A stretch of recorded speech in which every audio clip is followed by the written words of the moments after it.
Welcome back to the Racing Dudes YouTube channel, where today I will be previewing the G1 Ashland at Keeneland this Friday, April 7th. Why is it on a Friday? I have no idea, but this is one of the final preps to get into the Kentucky Oaks, and most of these girls need this race in order to qualify. We have 7 3-year-old fillies going 1 1/16 around the dirt track. Now, lately the weather in Kentucky has been very wet this week. It's supposed to rain all day today, which is Thursday. Hopefully it dries out a little bit before tomorrow evening, so keep that in mind when you are handicapping.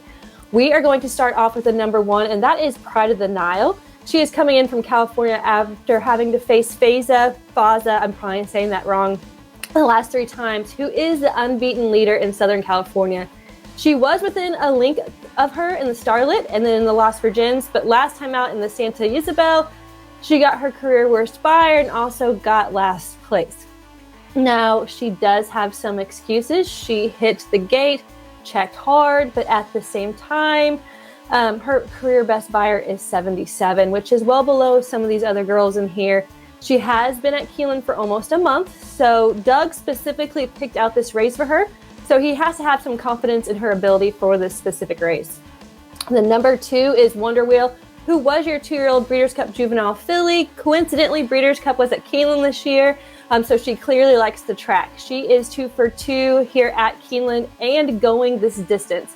She did okay in February in her first time back as a 3-year-old in the Suncoast Stakes. It looked like she was going to win, but she just really couldn't get past the eventual winner, Dreaming of Snow. Cassie said that he was impressed with her performance and she wasn't fully cranked.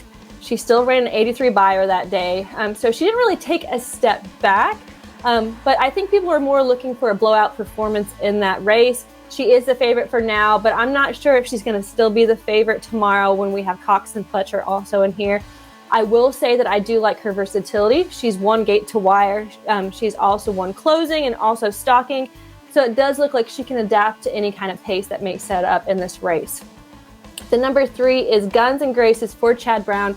She most recently got second in the Devona Dale behind Dorth Vader, who took 4th last week in the Gulfstream Park Oaks. Before that, she had only ran twice. She won one of those. She was purchased for $375,000, so they have some high expectations for her. I'm just not sure if she's ever going to be able to live up to that. Her top buyer is a 73, which is the lowest buyer in this field. Now, it's Chad Brown, anything can happen, but I'm just not sure if I see a lot in her. The number 4 is Julia Shining, who also did well in her 2-year-old career, going 2 for 2, winning the Demoiselle at Aqueduct. She came back as a 3-year-old and got a disappointing 3rd in the Suncoast Stakes behind Wonder Wheel. Now, the only good part of that race is if you look back, she did respond to Louis size in the stretch and she made up ground. She's been training decent in workouts. They're also adding blinkers on for the first time, which may help her out a lot.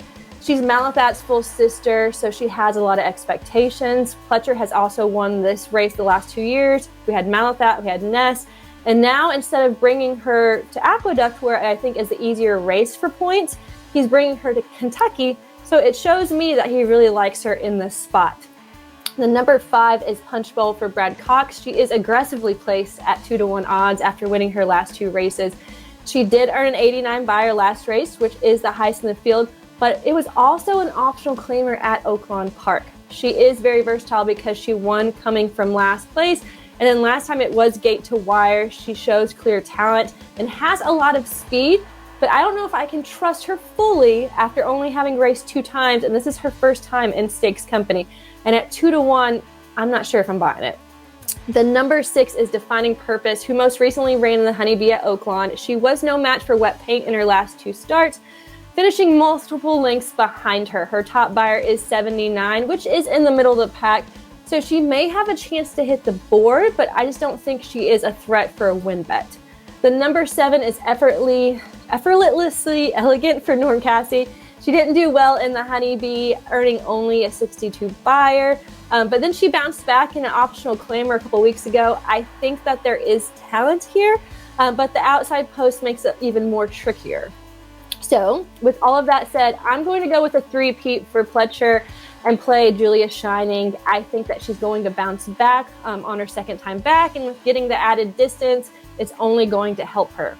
Underneath an exacta box, I'm going to try to get some prices across with the California Invader, with Pride of the Nile, and Wonder Wheel. So that is a 1, 2, 4 exacta box. Then in a trifecta box, we're going to add in another long shot with Guns and Graces. So that is a 1, 2, 3, 4 trifecta box. Let's hope these inside posts can get it done.